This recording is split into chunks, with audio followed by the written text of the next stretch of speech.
예, 오늘 같이 살펴볼 말씀은 요한계시록 11장 15절에서 19절 말씀입니다.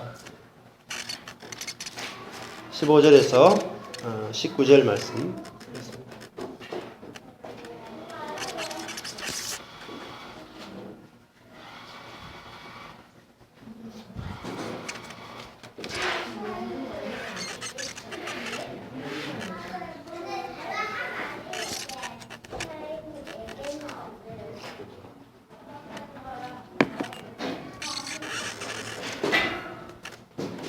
교독하겠습니다. 11장 15절에서 19절. 일곱째 천사가 나팔을 불매 하늘에 큰 음성들이 나서 가로되 세상 나라가 우리 주와 그 그리스도의 나라가 되어 그가 세세토록 왕노릇 하시리로다 하니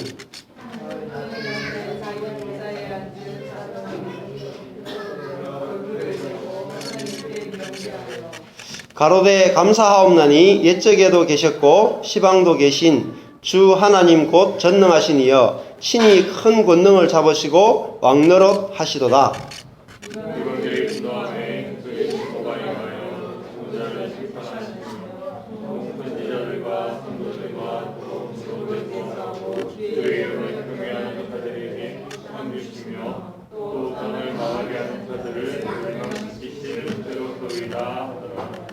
이에 하늘에 있는 하나님의 성전이 열리니 성전 안에 하나님의 언약궤가 보이며 또 번개와 음성들과 외성과 지진과 큰 우박이 있더라. 아멘.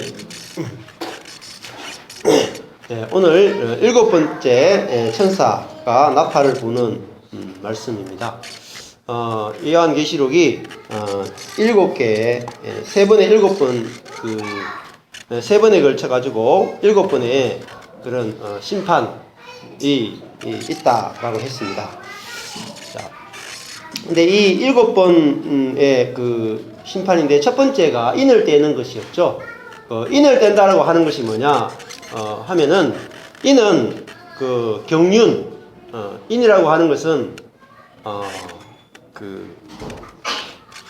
하나님의 경륜, 하나님의 계획이 감추어져 있었는데 하나님의 경륜, 하나님의 계획이 열려지는 것이 바로 일곱 인 시리즈였고요.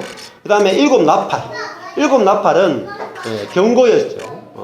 경고의 나팔이었고, 그 다음에 그러면서 이제 재앙이 임했는데 그 다음에 일곱 대접이 나옵니다. 일곱 대접 시리즈가 나오는데 일곱 대접은 이제 하나님의 이 뜻이 이 땅에 완전하게 임하는 것이 일곱 대접이라고 할 수 있어요.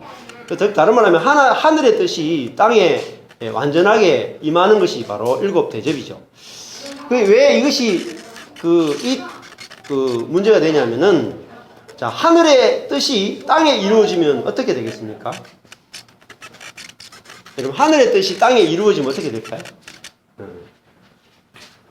자, 부부가 사는데 남편의 뜻이 이루어지면은 아내한테는 뭐가 되겠습니까? 이게 나팔이 되고 대접이 되는 거죠. 자, 가정에서 남편의 뜻이 일곱 번에 걸쳐가 완전하게 이루어지면 아내한테는 심각한 재앙과 심판이 되죠. 그것처럼 지금 하늘의 뜻이, 하늘의 그 인이 떼어지고 하늘의 뜻이 밝혀지고 또 하늘의 그 뜻이 나팔로 불려지고 또 그 하늘의 뜻이 대접을 통해서 이 땅에 쏟아지고 이루어질 때에 이 땅은 뭐가 되겠어요? 심판이 된단 말이에요. 하늘의 뜻이 이루어지는 것 자체가 땅이 뭐라고 되냐면은 땅이 가짜라는 것이 드러나는 거죠. 자, 이 요한계시록에서 이루어지는 영적 전쟁, 또 우리의 인생은 뭐냐면은 하늘을 뭐라고 부르냐면 성경에서는요, 알레데이아라고 그래요. 알레데이아. 그러니까 하늘은 진리의 세계예요. 실제의 세계요, 진리의 세계예요. 근데 이 땅을 뭐라고 부르냐면은 거짓의 세계라고 그래요. 거짓. 그러니까 진리 반대말이 거짓이잖아요. 거짓이라는 말 자체가 헛되다, 속이다 이런 뜻이고, 요한계시록에서도 사단을 뭐라 그래요? 거짓의 압이라고 그러죠. 거짓. 속이는 자, 미혹하는 영, 이렇게 말하죠. 그러니까 하나님의 진리, 하나님의 복음, 하나님의 뜻이 우리에게 이루어지면은 우리 가운데 있는 내가 썩고 있는 것들이죠. 사단에게 썩고 있는 거. 썩고 있는 것들이 뭐가 돼요? 정체가 다 드러나는 거죠. 다 드러나서 그것이 심판이 되어지고 그게 불에 타고 그것이 지진이 일어나고 그것이 다 무너진다는 거죠. 그러면서 하늘의 뜻이 내한테 온전하게 임하는 거죠. 그래서 요한계시록도 마찬가지고 성경은 진리와 비진리의 그런 전쟁이라고도 볼 수 있습니다. 자, 그래서 교회도 마찬가지입니다. 교회가 지난번에 요한계시록 11장에 두 증인 이야기가 나왔죠. 두 증인이 결국은 요한계시록 끝에 가면 제가 뭐라고 소개했습니까? 두 증인이 뭐라고 소개했죠? 성령과 교회라고도 볼 수 있다 그랬죠? 성령과 교회 두 증인이 22장 17절에 성령과 신부가 말씀하시기를 오라 하시는도다. 두 증인이 성령과 신부 22장 17절 요한계시록 끝에 가면은 성령과 신부가 말씀하시기를 오라 하신도다 이렇게 말했어요. 성령과 신부. 신부는 교회죠. 그리고 성령은 교회 안에 있는 기름 부음이죠. 이게 감람나무죠. 그러니까 성령과 교회. 왜 두 증인을 이야기하냐면은 한 증인을 가지고는 증거가 안 되기 때문에. 그래서 성경에서 두 증인을 내세운 이유가 확실하다라는 뜻입니다. 그래서 예수님도 자신이 뭐라고 말씀하셨어요? 이렇게 요한복음에 보면은 내가 하는 말은 다 진리다. 그런데 왜 진리냐면은 나는 나만 말하는 것이 아니고 내 안에 계신 아버지가 나와 함께 말하기 때문에 두 증인이다. 두 증인. 그리고 예수님은 자신이 말씀을 하시면 아버지가 예수님이 하신 말씀이 뭐죠? 증거를 보여주시죠. 그래서 두 증인이라고 하는 것입니다. 그래서 우리들도 마찬가지입니다. 내 혼자 증거하면 안 돼요. 내 혼자. 주님과 함께 성령을 조차 증거할 때 그게 진짜 증거가 되고, 그러니까 지금 이 시대는 성령이 그리스도가 내 안에 있어서 가지고 나와 함께 진리를 증거하는 시대랍니다. 그것이 바로 두 증인이라고 하는 것이죠. 근데 이 두 증인은 어떤 사람이냐니까 11장 7절에 보면은 저희를 죽일 터인저 그랬죠. 자, 교회는 어떤 교회냐면 11장 7절에 죽일 터인즉 11장 11절에 가니까 저희가 발로 일어서니 그랬죠. 발로 일어서는 게 뭐라고 하냐면은 부활이라고 했어요. 부활. 일어선다. 시스템이 발로 서다. 서는 것이 바로 부활을 상징해요. 자, 그러니까 증인은 반드시 갖춰야 될 게 뭡니까? 죽음. 그 죽음에 들어가야지 뭐가 일어나냐면 3일 반 후에 부활에 참여한다. 그러면 우리 개인으로도 봐도 그래요. 언제 우리가 부활에 참여하느냐? 죽어야지 부활에 참여. 자, 죽는다고 하는 건 뭐냐면은 내 자신에 대해서 의지할 것이 하나도 없는 게 죽는 거예요. 나 자신의 능력이나 지혜에 대해서 하나도 의지할 게 없는 거. 그게 바로 죽음이죠. 여러분, 우리가 그런 상황에 닥치면 어때요? 자, 내 힘과 내 지혜가 남아있을 때는 뭐가 오냐면 염려가 옵니다. 자, 염려한다고 하는 것은 뭐냐면은 아직도 내 힘과 내 지혜와 뭔가 남아있어요. 근데 자기가 어떤 희망도 어떤 지혜도 어떤 능력도 안 통하는 데 가면은 사람은 어떻게 되냐면은 염려가 오히려 사라집니다. 우리가 염려와 걱정이 있다는 사실은 뭐냐면은 내 인생을 내 힘으로 뭔가 할 수 있는 게 있다고 생각하고 있기 때문에 그래요. 하나님은 어디까지 우리를 몰고 가시냐면은 죽음에까지 몰고 가신다. 죽음까지. 이게 완전하게 죽여버리신다. 완전하게.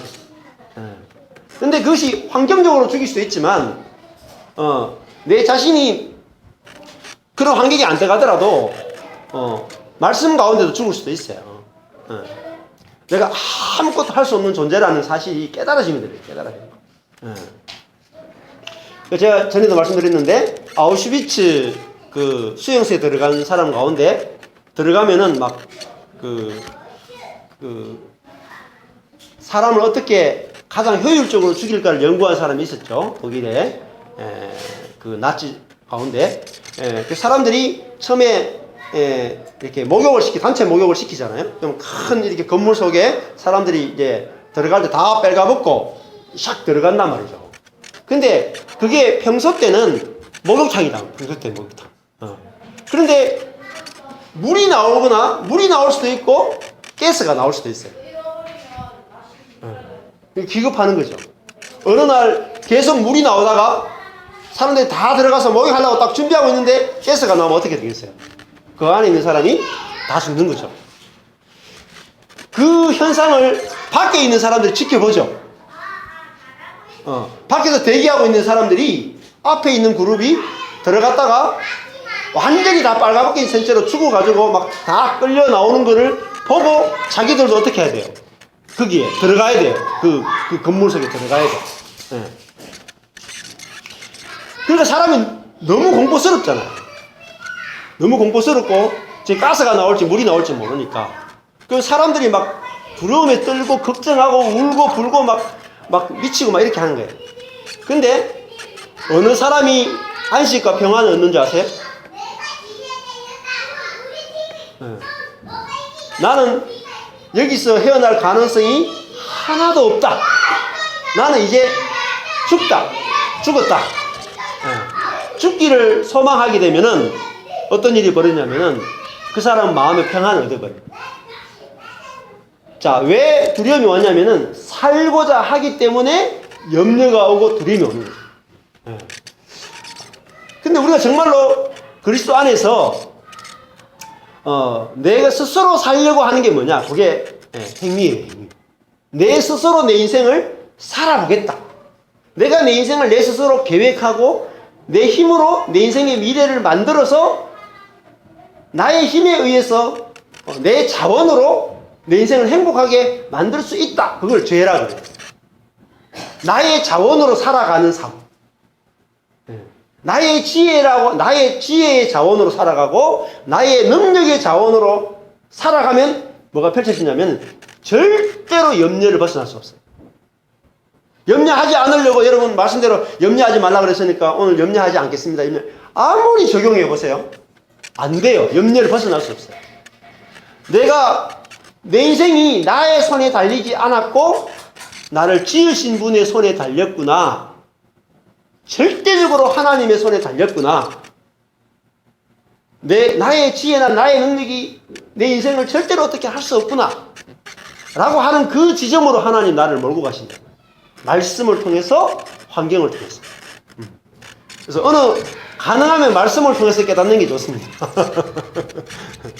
말씀을 통해서 깨닫는 사람이 복이 있습니다. 복이 있어요. 그래서 말씀이 나한테 들리는 게 복이고, 깨달아지는 게 복이에요. 그러면은, 완전히 다른 평안과 안식을 누리게 됩니다. 자, 그래서 요한계시록 11장에도 하나님께서 짐승을 통해서 교회를 죽여버리죠.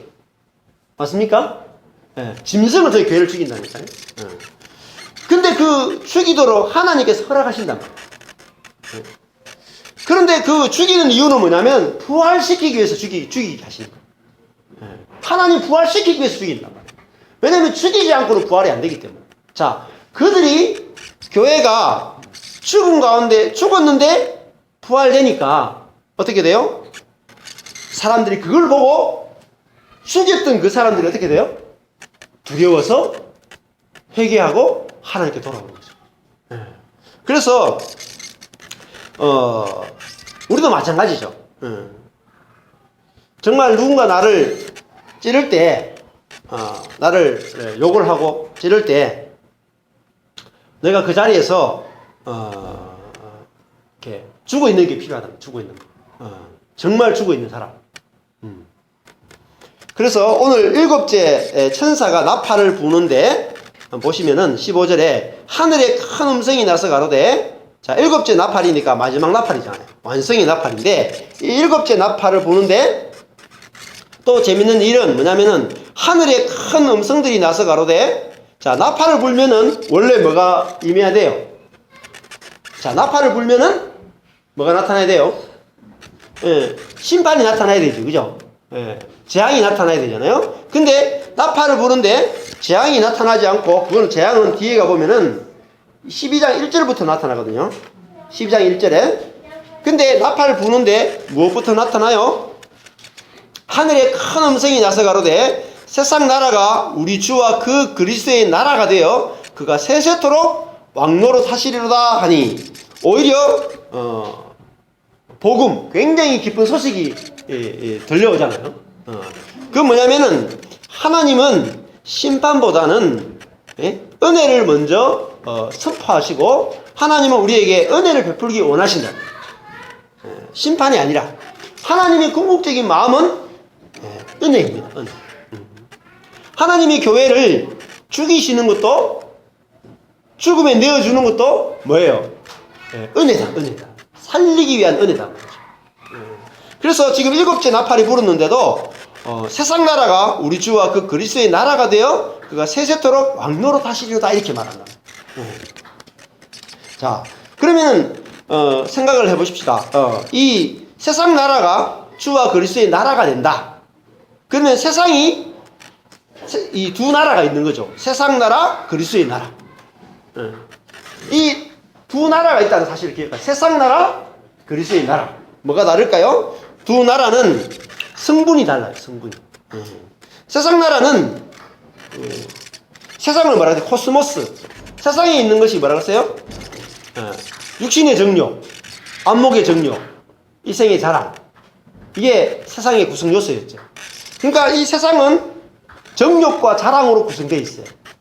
그러니까 자기의 정욕이 잘 채워지면 그걸 자랑하죠. 이게 세상입니다. 그러니까 세상은 높아지는데, 높아지는 걸 추구하는 나라죠. 무엇이든지 높아지는 겁니다. 그 높아지면서 자랑이 나와요. 만족과 기쁨과 안식이 나오죠. 이게 세상 나라입니다. 교회도 이 세상에 들어오면은 교회에 수많은 문제들이 이제 생겨나기 시작하죠. 근데 그리스도의 나라는 어떤 나라입니까? 그 그리스도의 나라가 이렇게 말해요. 우리 주와 그 그리스도의 나라가 돼요. 그 그리스도는 어떤 그리스도죠? 십자가에 못 박히신 그리스도예요.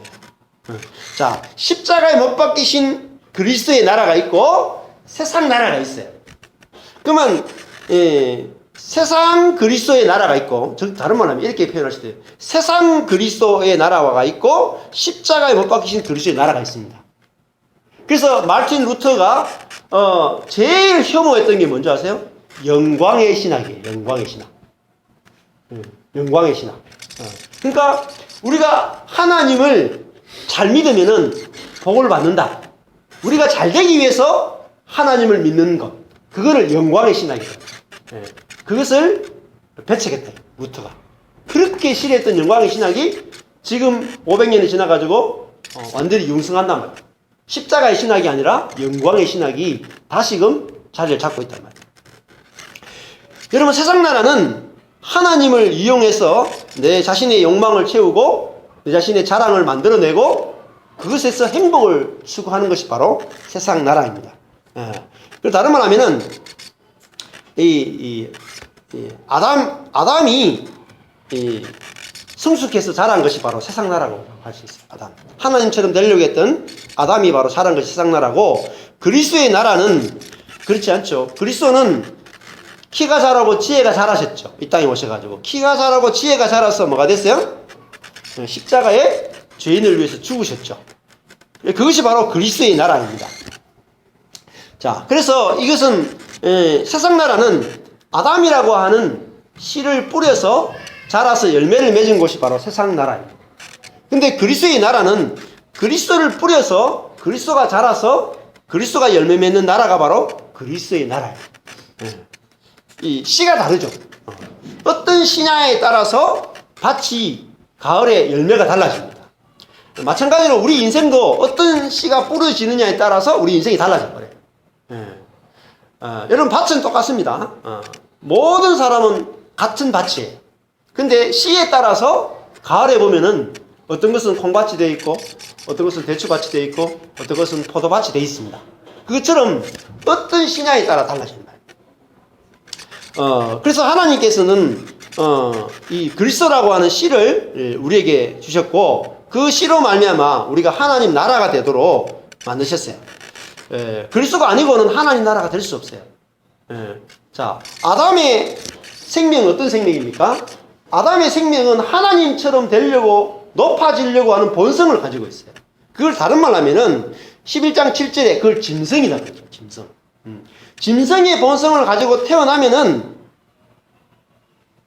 이미 운명이 결정되어 버립니다. 그 한 번 태어날 때 높아지려고 하는 본성을 가지고 태어났기 때문에 죽을 때까지 높아지려고 하는 본성으로 살다가 죽어요. 그렇기 때문에 뭐가 필요해요? 죽음이 필요한 거예요. 죽음. 그래서 저희를 죽여버린단 말이에요. 우리 아담의 본성으로 가지고 태어났기 때문에 우리를 그리스도의 십자가에 집어넣어서 우리를 죽여서 완전히 다른 생명으로 부활시켜내는 것이 바로 복음입니다. 그래서 십자가와 부활입니다.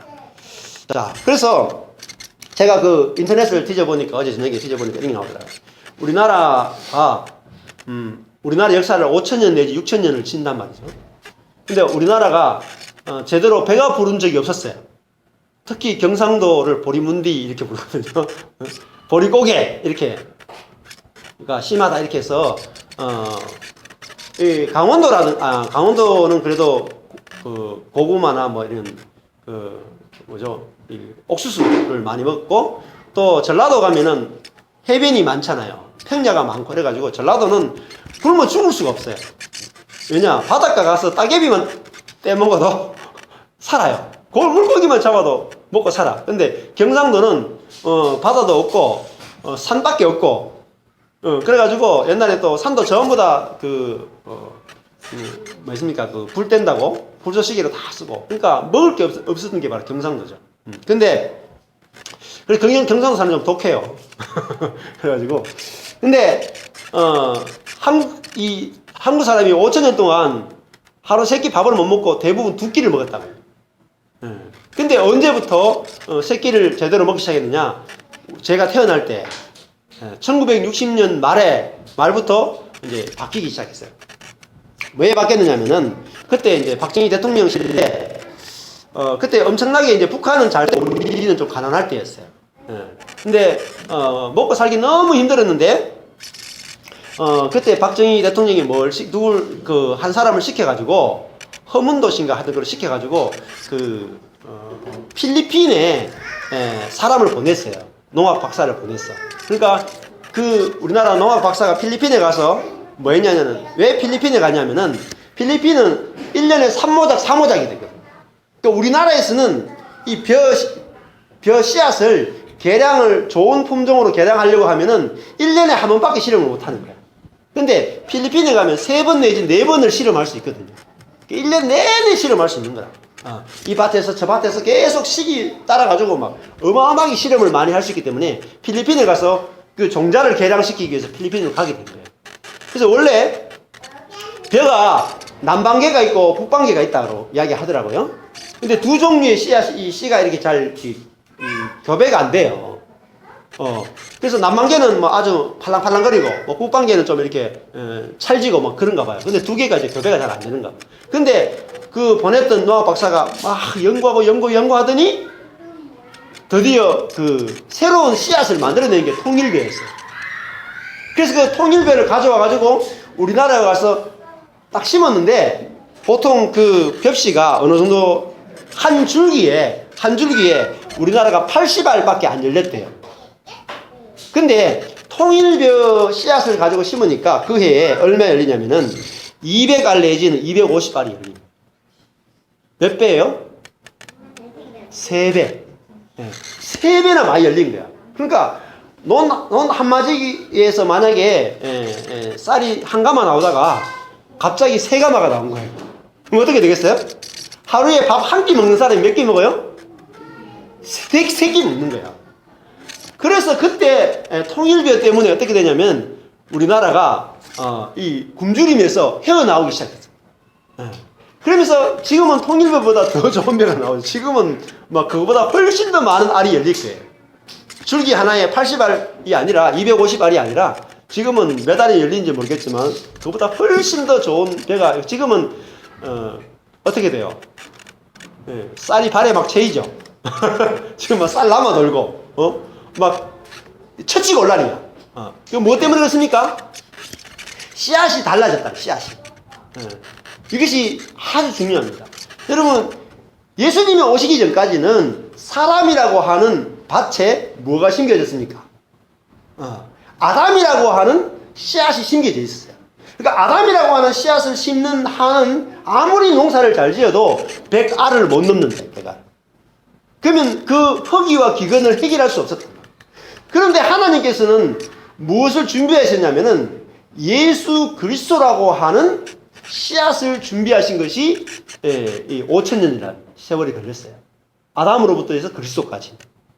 그래서 예수 그리스도라고 하는 정말 좋은 씨앗을 딱 마련해가지고 그 씨앗을 우리 마음에 심는 것이 바로 신약시대. 예수라고 하는 씨앗이 우리에게 심겨지면 어떻게 돼요? 그 씨앗 자체의 힘이 그 밭을 결정해버려요. 이게 복음이에요. 여러분, 밭은 바뀐 게 없죠. 통일벼 심기 전이나, 그죠? 통일벼 심은 후나, 밭은 똑같은데 무엇이 열매를 결정하느냐? 씨가 결정해요. 씨가. 그래서 내 마음의 밭에 아담이 심겨지느냐, 그리스도가 심겨지느냐에 따라서 완전히 다른 열매 자체가 달라져요. 열매 자체가. 여러분, 아마 우리 민족이 5,000년 동안 꿈도 못 꿨을 거예요. 이야, 이 논 한마지기에서 쌀 한 가마니가 나오던 밭이었는데 여기서 어떻게 3가마니가 나오고 5가마니가 나오느냐? 꿈도 못, 그런 건 없다. 네. 그때 제일 처음에 읽어보니까 박정희 대통령이 그 통일벼가 처음 이렇게 심어가지고 나왔을 때 그 밭에 가보고 나서 막 기겁을 했다 하더라고요. 너무 신기해가지고 그때 장관들하고 와가지고 완전히 그래서 그걸 지금도 많이 이제 이용을 하고 있죠. 이런 마찬가지입니다. 우리가 그리스도가 어떤 분인지 모르면은 내 안에 심겨진 씨가 어떤 씨인지 몰라요. 그리고 무엇에 집중하냐면은 이 밭에 모든 걸 집중하는 거예요. 밭에.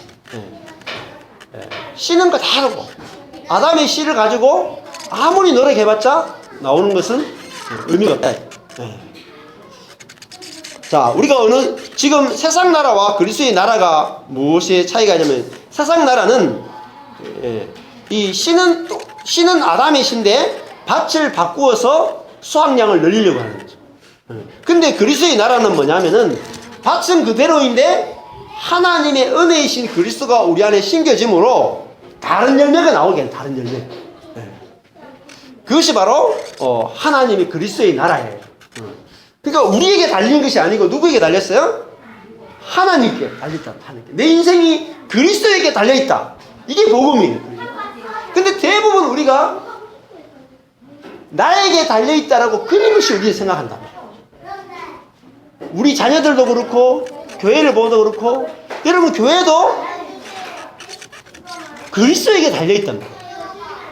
유능한 목사에게 달려있는 것도 아니고 유능한 성도에게 달려있는 것도 아니고 그리스도가 어떤 분이신지 알 때 그리스도가 거기서 자라고 열매를 맺게 된다는 거죠. 예를 들어 여기도 앞에 가보면 마찬가지겠지만 밭 가운데 이 계곡이나 또 이런데 가보면은 여기 발 앞에 떨에 가보면은 이렇게 밭이 이렇게 돼 있고 중간에 이렇게 또랑이 있죠. 또랑에 가보면은 뭐가 제일 많은지 아세요? 또랑에 가보면은 미나리가 많아요. 미나리. 그 또랑이는 뭐 웬만한 건 잘 안 자라요. 근데 미나리는 또랑에서 엄청 잘 자라요. 그러니까 똑같은 흙인데도 어떤 씨앗이 떨어지느냐에 따라서 달라진다. 완전히 달라져버려요. 그것처럼 우리도 내 마음에 어떤 말씀이 떨어지느냐에 따라서 내가 달라진다. 그래서 이 씨앗은 밭이 어떠냐에 전혀 상관없단 말이에요. 예. 성경에 보면 이렇게 또 아마 대부분 질문하실 거예요. 제가 이 설교를 하면은 꼭 나오는 질문이 있어요. 네 종류의 밭이 이러면 어떻게 된 겁니까? 네 종류의 밭이 나와요. 그러니까 길가밭이 있고 돌짝밭이 있고 가시밭이 있고 옥토가 있어요. 그러면 옥토가 뭡니까? 우리가 옥토가 되기 위해서 노력하는 게 아니에요. 예. 자, 옥토라고 하는 것은 어떤 밭이냐면 그 속에 아무것도 없는 밭이에요. 아무것도 없는 밭이에요. 그래서 받아들이는 것에 의해서 열매가 결정되는 밭이 옥토예요. 자기 자신에 의해서 결정되는 게 아니라 씨가 잘 떨어져서 씨가 잘 자랄 수 있으면 돼요. 그러면은 그게 뭐죠? 밭이 나에게 의해서 결정되는 것이 아니라 씨에 의해서 결정되는구나. 그거를 믿고 의지하는 게 좋은 밭이에요. 좋은 밭. 그래서 우리는 언제든지 좋은 밭이 될 수 있어요. 원래 하나님이 우리를 모든 인생을 좋은 밭으로 그렇게 지어 놓으셨어요. 그리스도라고 하는 씨앗만 떨어지면은 그리스도가 열매 맺는 밭으로 우리를 만들어 놓으셨다. 그래서 일곱째 천사가 나팔을 부니까 하늘에서 큰 음성, 여러분 큰 음성은 결국은 복음이에요. 크다라는 자체가 복음을 말해요. 복음. 큰 음성, 복음이 들렸는데 그 복음이 뭐냐면 세상 나라가 주와 그 그리스도의 나라가 된다. 즉 뭡니까? 우리가 옛 사람이 새 사람으로 바뀌는 것이 세상 나라가 그리스도의 나라가 되는 거예요. 존재가 바뀌는 거예요. 존재가.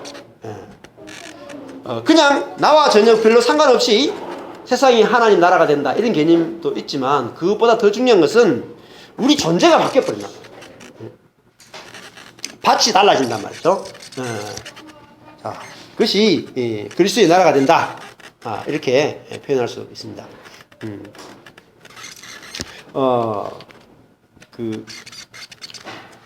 세상 나라와 그리스도의 나라는 어떻게 우리가 구분할 수 있을까? 그는 결국은 성분에 따라서 구분할 수 있어요. 세상의 나라를 계시록에서는 짐승의 나라다 이렇게 말하죠. 그러니까 높아지는 성분이 많은 곳이 이 세상이죠. 근데 그리스도의 나라는 낮아지는 것이 좋아 보이는 것이 그리스도의 나라예요. 낮아지는 것이. 근데 그 성분이 어느 정도 들어있냐에 따라서 세상의 나라라고 부르기도 하고 또 그리스도의 나라라고 부르기도 하죠. 제가 금에 대해서 잘 몰랐는데 인터넷에 찾아보니까 금 종류가 나오더라고요. 14K, 18K, 또 22K 이런 게 있더라고요. 찾아보니까 그게 뭘 의미하느냐 하면은 금 함유량이더라고요. 금이 얼마나 함유되어 있느냐에 따라서 달라지는데 1K가 금 함유량이 4.16%래요. 그 금과 다른 금속을 합쳐줄 때 1K가 금이 4.16%가 함유된 것이 1K예요. 근데 14K가 뭐냐면은 그 속에 58.5% 금이 들어가 있으면 14K고 그 다음에 18K는 75% 금이 들어가 있으면은 18K예요. 24K는 몇 프로일까요? 99.9%, 100%는 없어요. 자, 금이 99.9%면은 24K. 그러니까 24K가 뭐냐면은 하나님 나라, 그리스도의 나라예요. 근데 세상 나라는 뭐냐면은 금이 거의 없이 도금 맺는 거 있죠. 꺼풀만 금빛 나는 거. 응? 우리 금빛 나는 거 있죠. 금빛 나는 거 막 이런 거. 저 성경도 보면 금빛 나죠. 저게 전부 다 세상이에요. 금 성분이 전혀 없이 빛만 금빛 나는 거. 안에 성분이 중요하단 말이에요. 근데 하나님 나라가 그리스도라고 하는 성분으로 만들어진다는 말은 그리스도는 어떤 분입니까? 하늘에서 밑으로 내려오셨죠. 이게 중요해요. 성육신 하시는 분이 바로 그리스도랍니다. 즉 그러면 무슨 말입니까? 성령 자체가 내려오는 성분이란 말이에요. 내려오시는 생명이란 말이에요. 올라가는 사단은 내가 지극히 높은 자와 비길이라 올라가는 생명이에요. 근데 예수 그리스도는 하늘에서 내려오는 성분이란 말이에요. 그래서 내 속에 내가 낮아지는 성분, 그걸 다른 말로 하면은 앤드류 머레이가 겸손 그랬어요. 겸손. 낮아지는 성분. 무슨 말이냐면은 나의 나된 것은 199.9% 은혜입니다가 증금이에요. 나의 나된 것은 75% 은혜입니다. 그럼 뭐죠? 어떤 그리스도인이에요? 18K 그리스도인. 18K 그리스도인.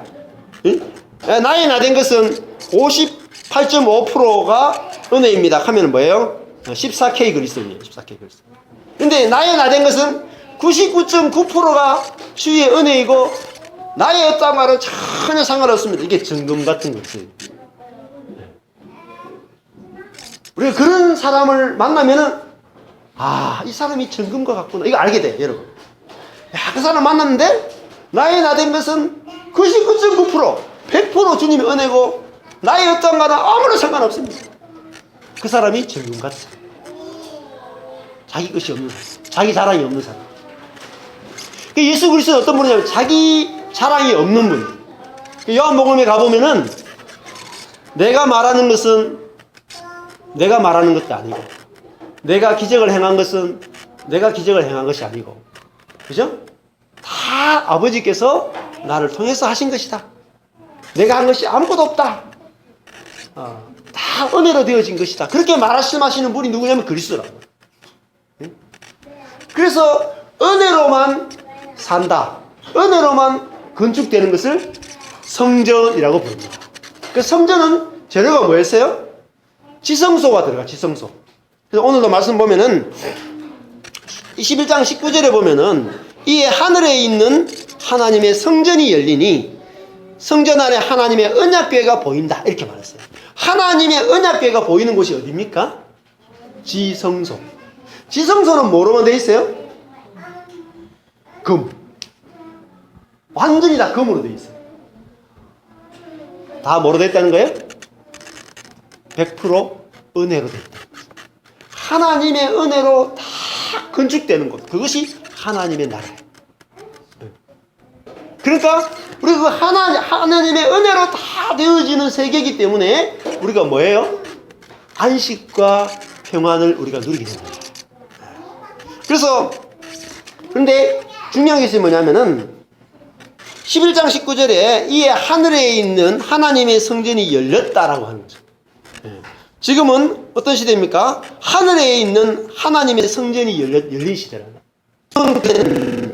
하늘의 성전이 어떻게 생긴지 몰랐어요. 자, 하늘의 성전이 있는데 그 성전을 보고 이 땅에 성막을 만들었어요. 그게 뭐냐면 모세가 만든 성막이었어요. 그리고 그것이 솔로몬의 성전이 됐어요. 그러니까 이 땅에 있었던 모세의 성막과 또 솔로몬의 성전은 하늘에 있는 성전에 대한 뭐죠? 모형이 불과해요. 그러니까 실제는 하늘에 있단 말이에요. 그런데 하늘에 있는 하나님의 성전이 열렸다라는 무슨 말이냐면 하늘에 그런 집과 같은 성전이 있을까요? 없어요. 그 뭐 천국 갔다 온 사람들이 천국에 가니까 뭐 이렇게 집들이 있다. 집들이 없어요. 그다음 이 환상은 뭐냐면은 의미라고 해요. 의미. 진짜 그런 건물이 있는 것이 아니라 하나님 자신이 뒤에 가면 그거예요. 하나님 자신이 뭐예요? 뒤에 가면은 그 새 예루살렘에는 뭐가 없어요? 성전이 없습니다. 뒤에 가면은 자 21장 22절 가보십시오. 21장 22절 21장 22절 참 성전이 무엇인지 21장 22절 같이 읽어볼게요. 시작. 성 안에 성전을 내가 보지 못하였으니 이는 주 하나님 곧 전능하신 이와 및 어린 양이 그 성전이심이라. 아멘. 자, 성전이 뭐예요? 하나님. 전능하신 이가 뭐예요? 성전. 어린 양이 뭐예요? 성전이에요. 그러니까 하나님이 나의 성전이 되어지고 어린 양이 나의 성전이 되어지는 거예요. 그러니까 그 존재가 성전이다. 다른 말로 하면 내가 하나님 안에 포함되고 하나님 안에 들어가는 거예요. 즉 하나님과 내가 연합하여 하나가 되는 것이 뭐냐면 하늘의 성전이에요. 그러면 하늘의 성전이 열렸다는 건 뭐냐? 하나님과 내가 연합하여 하나가 되는 것. 내가 하나님 안에 들어가는 것. 하나님과 내가 연합하여 하나가 되는 어떤 세계가 열려지는 것. 그것이 하늘의 성전이 열리는 거예요. 늘 하나님 하늘에 있고 나는 땅에 있고 하나님과 내가 분리돼 가지고 내가 내 힘과 내 자원으로 하나님을 열심히 섬겨야 된다는 것은 아직 하늘의 성전이 안 열린 거예요. 하늘의 성전이 열렸다는 것은 예수님이 내가 아버지 안에 아버지가 내 안에 그렇게 말씀하셨죠. 그죠? 그리고 우리도 기도할 때 우리도 하나님 안에 하나님 우리 안에 그렇게 말씀하셨답니다. 그게 뭐냐면 연합하여 하나가 되는 세계를 말한단 말이에요. 그래서 완전히 세계가 달라져요. 여러분 연애할 때하고 결혼할 때하고 세계가 달라져요. 같은 대상이죠. 제가 박신금이라고 하는 이 여자를 만났는데 연애할 때도 박신금이고 결혼하고 난 다음에도 박신금이에요. 근데 연애할 때 박신금은 그냥 겉만 보는 거죠. 둘이 연합하여 하나가 안 된 상태예요. 그러니까 아무리 둘이 만나도 뭐밖에 없어요? 둘밖에 없죠. 나는 나고 박신금이에요. 연애할 때는 아무리 연합하여 하나가 되려고 해도 하나가 안 되고 두 사람밖에 없죠. 근데 결혼하면 어때요? 두 사람이 연합하여 하나가 되는 어떤 다른 세계를 경험한다. 그게 뭐예요? 새끼가 4마리 나온 거예요. 새끼가 4마리. 완전히 다른 세계가 펼쳐지는 거예요. 그러니까 내가 하나님 안에 들어가고 하나님이 내 안에 들어와서 하나님과 내가 완전히 하나 되는 세계. 그게 뭡니까? 아까 전에 다른 말로 표현하면은 나의 존재된 것이 100% 하나님의 은혜로 된 것이다라는 세계로 들어가면은 그것이 바로 성전이라는 거예요. 나의 나 된 것이 100% 하나님의 은혜다. 그럼 그걸 다른 말로 하면은 11장에 보시면은 11장 2절에 가보십시오.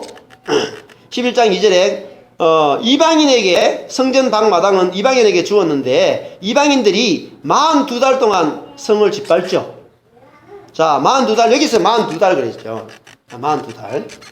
그러니까 근데 13절에 가보면은 11장 3절에 가보면은 두 정인은 며칠을 예언해요? 12일. 근데 여기는 뭐냐? 이방인은 42달이니까 40이니까 40은 성경에서 고난의 숫자거든요. 짓밟히는 고난의 숫자 40이에요.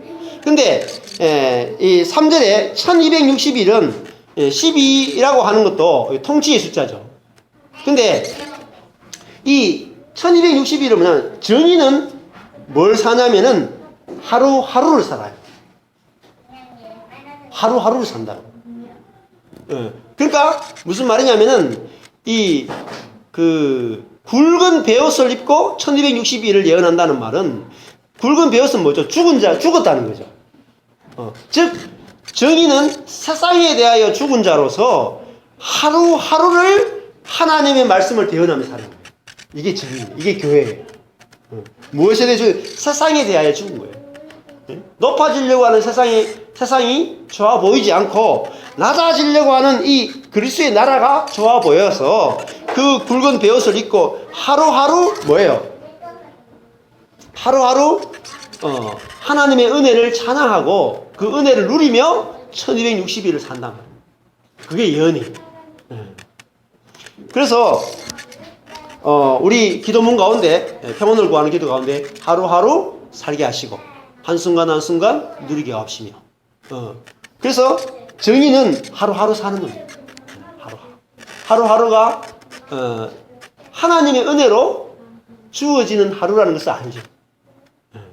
내 하루가 내가 눈 뜨는 것이 하나님의 은혜로 만들어진 하루라는 사실을 아는 사람은 하루하루가 그 하루 안에 모든 행복이 담겨져 있다. 여러분 그래서 보이는 것이 참 중요합니다. 보이는 것. 그래서 이 하루하루가 하나님의 은혜로 만들어져 있다라는 걸 보이는 게 중요한데 11장 19절에 가보십시오. 이에 하늘에 있는 하나님의 성전이 열렸는데 자 뭐가 보였습니까? 성전 안에 언약궤가 보이죠. 이게 언약궤는 원래 누구만 보게 돼 있어요? 언약궤는 대제사장 외에는 아무도 못 봐요. 그리고 언약궤는 지성소 안에만 있어요. 옮길 때는요, 옮길 때는 대제사장이 그 덮개를 딱 덮어놓으면은 레위인들이 옮겨요. 그 심지어는 옮기는 레위인들도 못 봐. 언약궤를 못 봐요. 오로지 지성소 안에서 대제사장도 못 봐. 어떻게 봐요? 그거는 불이 없어, 그죠? 지성소는 빛이 하나도 안 도는 곳이에요. 깜깜한 것이에요. 그러니까 우리의 지혜나 우리의 능력이 전혀 안 통하는 곳이 어디냐면 지성소예요. 하나님과 내가 만나려면은 뭐가 없어져야 되냐면 우리의 자연적인 지혜나 나의 지혜는 뭘 상징하냐면 능력을 상징해요. 우리의 지혜와 능력이 전혀 안 통하는 곳이 어디냐면 지성소야. 근데 거기는 하나님이 자신이 빛이신 하나님이 그 언약궤 섭궤소 위에서 셰키나라고 하는 하나님의 그 빛, 하나님 자신이 빛이기 때문에 하나님 자신이 비춰져야만 보는 곳이에요. 그러니까 철저하게 수동적이죠. 그러니까 그 지성소 안에 있는 하나님 자신이 비친 것을 비춰준 게 그 빛이 뭐냐면 은혜다. 하나님의 은혜만 보는 것이에요. 은혜가 아니고는 아무것도 안 보이는 것이 지성소야. 그게 바로 거기서만 볼 수 있는 게 뭐냐면 언약궤예요. 언약궤. 자, 언약궤가 뭐냐면은 성전 중에서도 가장 깊은 곳이죠. 제일 처음에 번제단, 물두멍, 그 다음에 성소 안에 들어가면 왼쪽에 등대, 떡상, 향단이 있고 제일 안에 들어가면 한 평 정도 되는 정사각형의 조그마한 방이 있는데 거기에다가 조그마한 궤짝 하나 있고 그 위에 깜깜한데 하나님의 영광의 빛이 임한단 말이에요. 거기가 뭐냐면 하나님의 보좌예요. 그 언약궤 위에 속죄소 위에 천사가 이렇게 그룹이 이렇게 딱 듣고 있는데 그게 하나님의 통치를 상징하거든요. 근데 그 하나님의 은혜의 통치, 날개, 그 하나님의 보호의 날개 그늘 안에서 있는데 거기서 하나님께서 그거를 시은좌, 은혜를 베푸는 자리, 통치의 자리단 말이에요. 하나님 거기서 다스리시는데 언약궤가 보인다는 건 뭘 말하겠어요? 자, 언약궤가 뭐냐면 언약을 담은 궤란 말이에요. 언약. 하나님의 언약을 봐야 된단 말이에요. 그 성경에서 가장 핵심은 하나님의 언약을 보는 것입니다. 그래서 우리 눈에 뭐가 보여야 되냐면은 하나님의 언약궤가 보여야 돼요. 그래서 지금 언약궤는 아무도 못 받았죠. 대제사장 외에는. 언약이지. 제대로 못 받았어요. 대제사장 제대로 못 받아요. 근데 신약 시대에 오면은 땅에 있는 언약궤도 제대로 못 봤는데 이제는 뭘 봐요? 하늘에 있는 하나님의 언약궤를 봤단 말이에요. 즉 언약이라는 것은 하나님의 마음이에요. 하나님과 사람이 언약을 맺었다는 거죠. 그 언약의 관계를 통해서 뭘 드러내시냐면 하나님이 인간을 얼마나 사랑하고 존귀 여기시는지 하나님의 마음을 드러내는 것이 뭐냐면 언약궤예요. 그러면 하늘에 있는 성전이 열리고 하나님의 언약궤가 보였다는 게 뭐겠어요? 하나님의 마음이 보였다. 하나님의 마음이 보입니다. 결국 우리가 하나님의 마음은 어디서 보일까요? 십자가에서 보는 거예요. 십자가에서 우리는 하나님의 마음을 만나는 거예요. 하나님의 마음이 가장 뚜렷하게 계시된 곳이 어디냐면 십자가예요. 그래서 그 십자가를 통해서 우리는 하나님의 마음을 봐야 돼요. 하나님의 마음. 하나님의 마음을 볼 때 어떤 일이 벌어집니까? 번개와 음성들과 뇌성과 지진과 큰 우박이 생기는 거예요.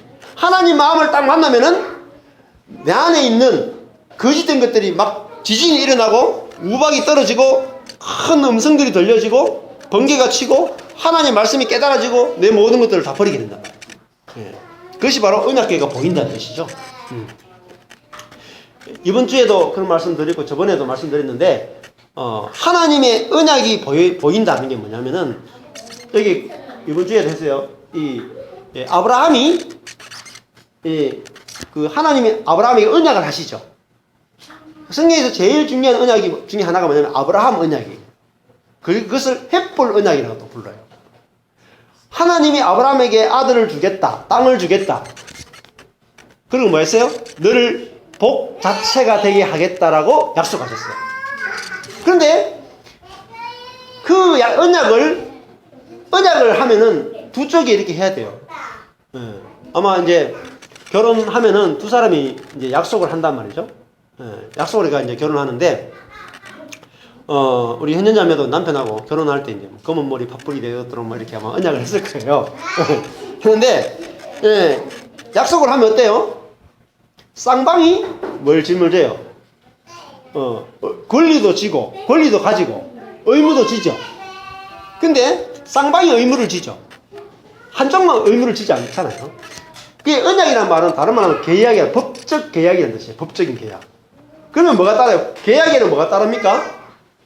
지키지 않았을 때 벌칙이 따르죠. 이 계약을 지키지 않으면 벌을 받죠. 그래서 하나님의 언약에는 반드시 벌이 있습니다. 상도 있어요. 상과 벌이 있어요. 그거를 문서에 기록하죠. 문서에 기록하는데 그 문서가 뭐냐면은 그 율법과 같은 거죠. 그러면 하나님께서 아브라함과 언약하면서 땅 주겠다, 아들 주겠다, 복 자체가 되게 하겠다, 너로 말미암아 온 열방이 복을 받게 하겠다 약속을 할 때 하나님 쪽에서 이 약속을 안 지킬 수 있잖아요. 그죠?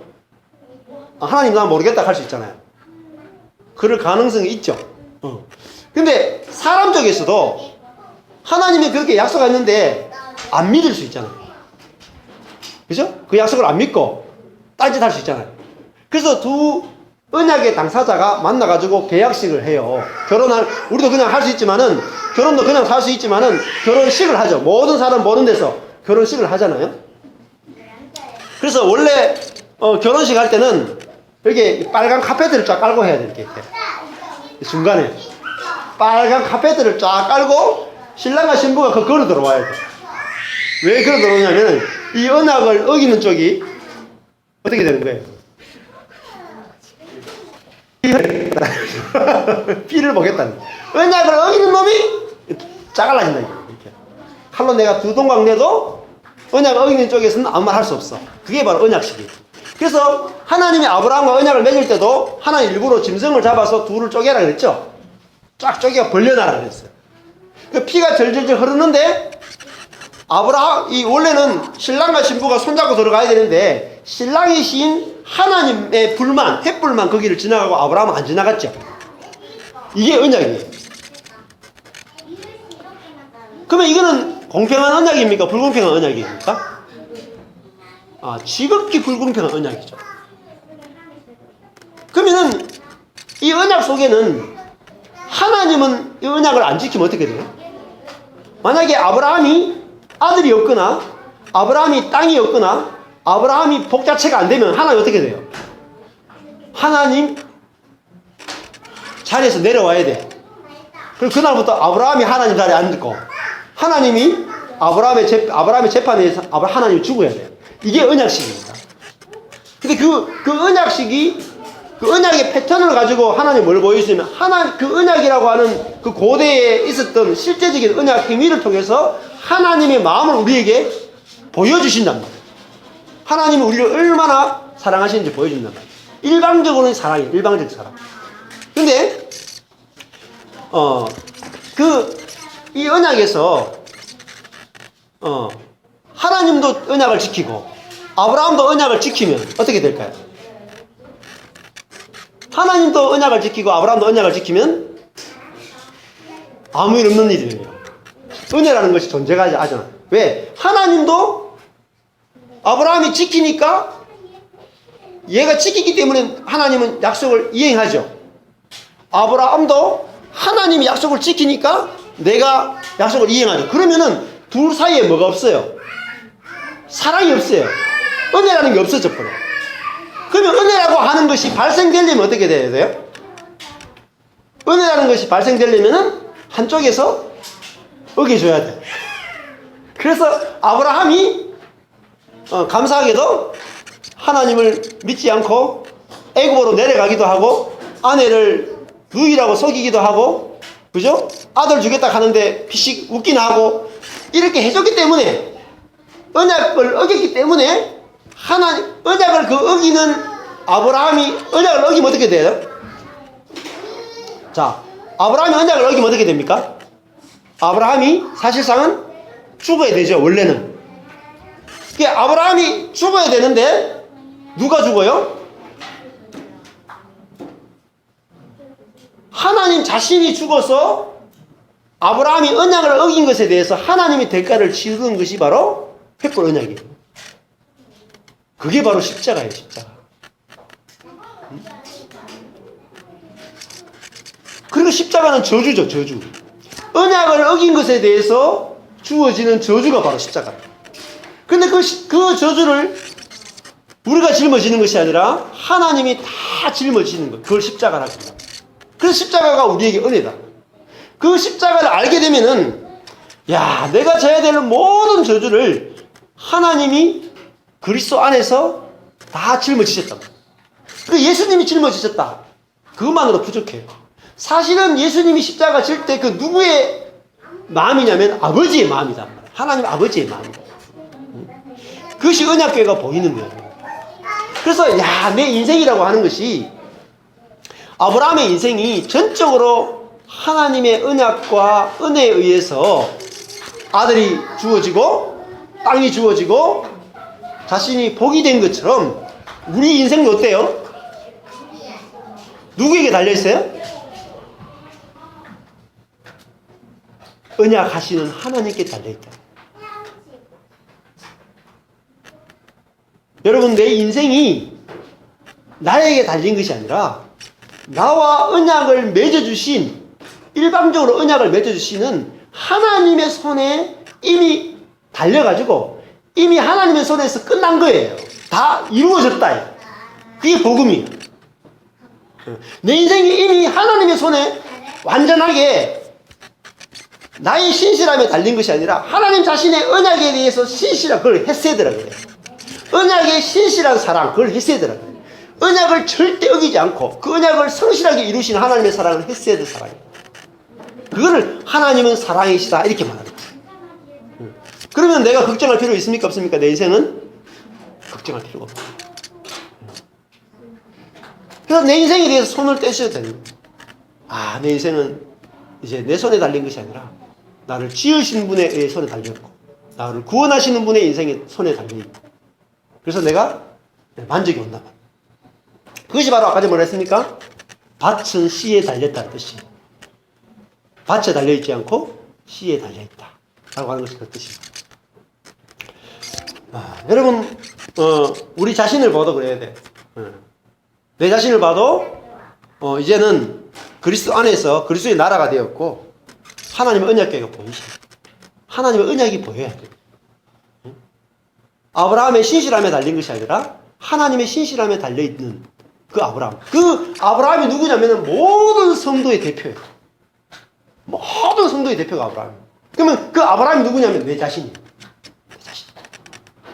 하나님이 아브라함에게 대했던 뭐죠? 그 법칙대로 대하신다. 하나님은 그 법칙을 어길 수 없어요. 하나님이 아브라함에게 대했던 그 언약의 법칙대로 모든 인류를 대하신다. 그래서 그 아브라함이 곧 나구나 알 때 우리는 참으로 그 언약궤를 보는 거예요. 이렇게 보는 거예요.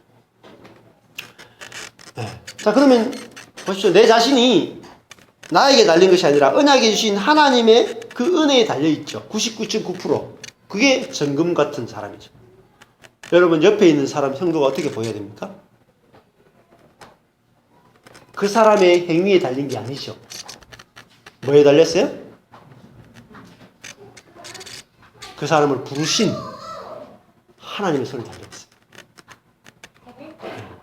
옆에 있는 형제, 자매가 내 눈에 보기에는 부족하고 내 눈에 보기에는 어설프고 내 눈에 보기에는 한심하고 그렇게 내 눈으로 보면 안 된다. 눈이 달라져요. 네? 하나님의 언약궤가 보인다. 내 눈에 보기에는 한심한 밭일 수 있어요. 그죠? 그러나 그 한심한 밭은 누구와 계약을 맺은 밭이에요? 탁월한 농부이신 하나님과 계약을 맺은 밭이랍니다. 그 밭은 누구의 손에 달냐면 농부의 손에 달려있어요. 제가 그 교회에도 포스팅 했는데, 밴드에 올렸는데, 중국에 유명한 이장님 있죠. 황파다인가? 황파다 이장님이 있어요. 황파다 이장. 그 이장님이 이름이 파다잖아요. 그래가지고 땅을 너무 잘 파. 황파다. 이분이 자기 마을이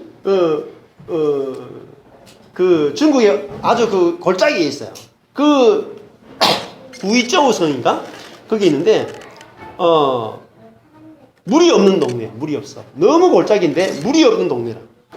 그러니까 이장님이 물이 제대로 안 나는 동네니까 농사를 제대로 짓지도 못하고 늘 가난하고 그 동네를 또 떠날 수도 없고, 그러니까 그분 혼자서 뭘 계획했냐면은 7,500m 7.5km 떨어져 있는 산을 3개를 넘고 언덕을 10개 가야 되는, 산도 어마어마한 봉우리예요. 근데 그 산 허리 있죠. 허리가 그래도 감사하게도 스케줄이야. 근데 그 스케줄로 되어 있는 바위를 삽하고 곡괭이 들고 파기 시작합니다. 그래가지고 산을 3개 넘고 이 언덕을 10개 넘어가지고 걸려가지고 수로를 만들어요. 수로 만들어가지고 45년이 지나가지고 그 7.5km 되어 있는 그 산을 넘어 있는 거기서부터 수로가 만들어져가지고 물이 와서 자기 동네까지 딱 들어오는 거예요. 그 해외 토픽으로 나왔어요. 제가 그거 보면서 여러분, 그 똑같은 그 마을은 아마 중국이 존재할 때부터 수천 년 동안 물이 없는 동네였다. 근데 누구를 만났어요? 지독한 이장님을 만난 거예요. 지독한 이장님. 이장님 한 분 딱 만나고 나서 5,000년의 역사가 뒤바뀌어 버렸어요. 물 없는 동네가 물이 막 펑펑 쏟아지는 동네로 바뀌어 버렸어요. 누구에게 달렸어요? 이장님 손에 달렸다. 우리 인생이 내 손에 달린 것이 아니라 주님의 손에 달려있다. 이게 복음이에요. 근데 세상 나라는 뭐냐면 네 손에 달려있다. 네 손에 달려있다. 너의 노력에 달려있다. 우리 옆에 있는 형제자매를 그렇게 보시면 안 돼요. 옆에 있는 형제자매를 보면서 당신은 당신에 의해 달리는 것이 아니라 당신과 계약을 맺으신 하나님의 손에 달려있습니다. 그게 완전하게 보여요. 옆에 있는 형제, 자매, 또 쓰러질 것 같은 우리 교회가 완전하게 보여야 돼요. 우리가 보이는 것이 아니라 우리와 계약을 맺으신 하나님이 보여야 돼요. 여러분, 아브라함이 보이는 게 아니라 아브라함과 계약을 맺으신 그 신실하신 하나님이 보이는 것이 언약궤가 보이는 거예요. 언약궤가. 그래서 계속 나를 탓해. 예. 우리 마을은 5,000년 동안 물이 안 나온 곳이야. 내 안에도 보니까 5,000년 동안 말라가지고 그냥 비틀어져가지고 그냥 마른 배가 됐어. 도저히 살아날 수 없을 것 같아. 내 자신을 보니까. 그게 뭐죠? 에스겔의 마른 골짜기. 마른 배의 골짜기. 근데 그 마른 배의 골짜기에 뭐가 불어와요? 오늘 계시록 11장 11절에 보면은 하나님께로부터 3일이 지났는데 3일 반 후에 하나님께로부터 생기가 들어가죠.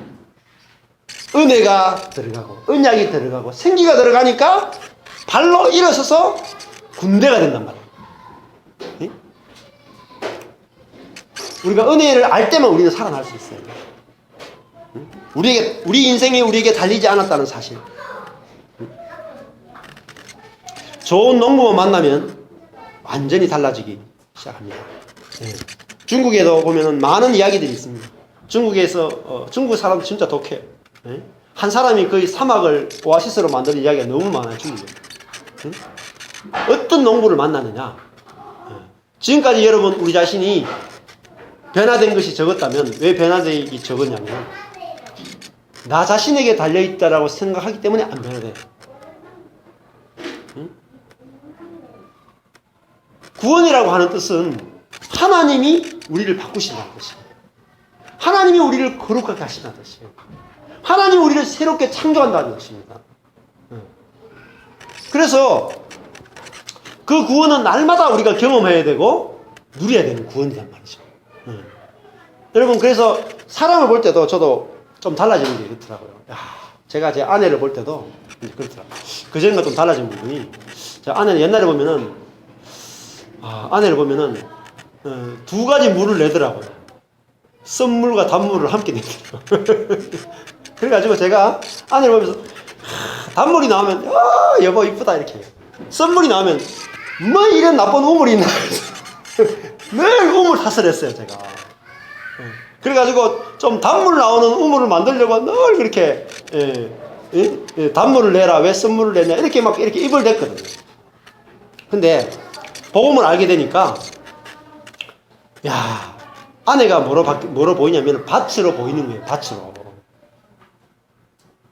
여러분 밭은 뭐로 결정된다 그랬어요? 씨와 농부에서 결정돼요. 그럼 그 밭에 씨앗만 심으면 그 씨앗에 맞는 열매가 나와요. 그게 농부의 기쁨이에요. 하나님의 기쁨은 자기가 만들어 놓은 예수 그리스도가 가는 씨앗을 우리에게 심어서 자기가 원하는 성령의 열매를 맺는 것이 하나님의 기쁨이에요. 근데 제가 아내를 보면서 야, 저 마누라가 밭이었구나. 그 밭이 여자란 뜻이죠. 여자라는 사실을 알게 되고 내 자신도 여자라는 사실을 알게 됐어요. 그러니까 내가 영적으로 여자구나. 밭이구나. 그래서 우리가 복음을 알게 되면은 우리도 농부가 될 수 있다. 제가 아내 마음에 뭘 심어야 돼요? 제가 그동안 아내한테서 선물이 나온 것은 제가 뭘 심었을까요? 쓴 씨앗을 심었기 때문에 그래요.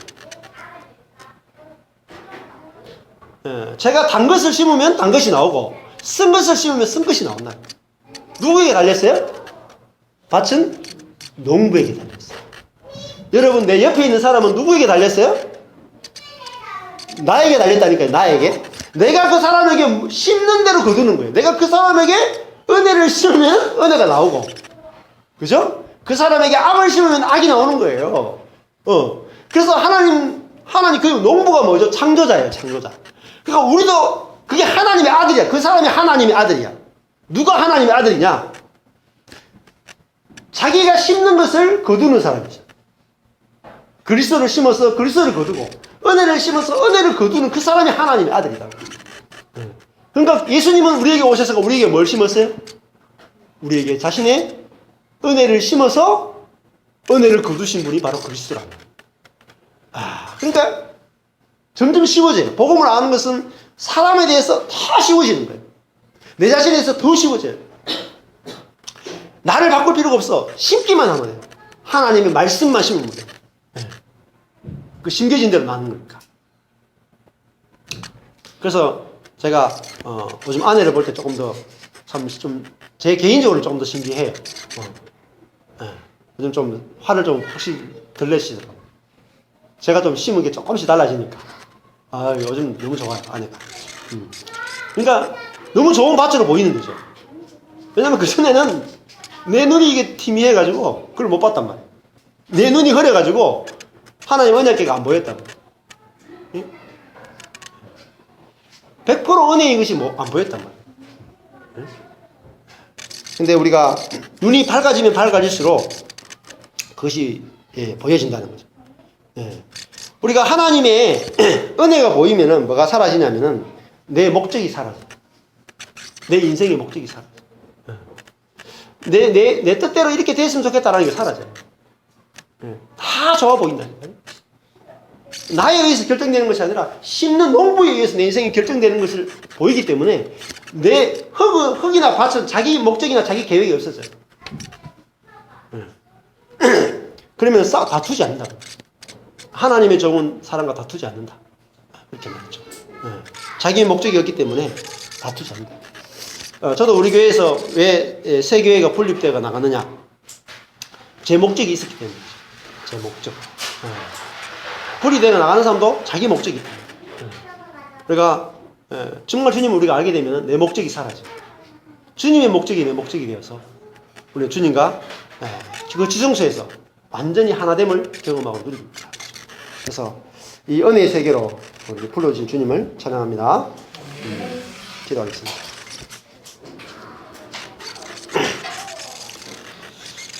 하나님 아버지,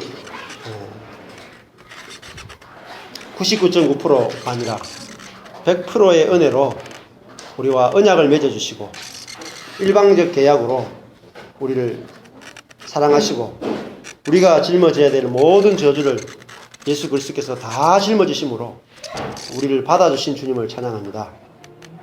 우리의 인생이 우리의 노력이나 우리의 지혜나 우리의 능력에 달린 것이 아니라 우리를 지으신 농부이신 당신의 손에 달려있는 것을 인해서 주님을 찬양합니다. 우리 모든 형제자매들이 하늘에 있는 하나님의 성전이 열려진 것을 알게 해주시고 그리고 하나님의 언약궤가 다 눈에 보여져서 그리스도의 나라를 아들의 사랑의 나라를 풍성히 누리고 경험하는 은혜가 있게 하여 주시옵소서. 지금은 우리 주 예수 그리스도의 은혜와 하나님의 사랑하심과 성령님의 교통하심이 모든 성도들 머리 위에 영원토록 함께 있을지어다. 아멘. 감사합니다.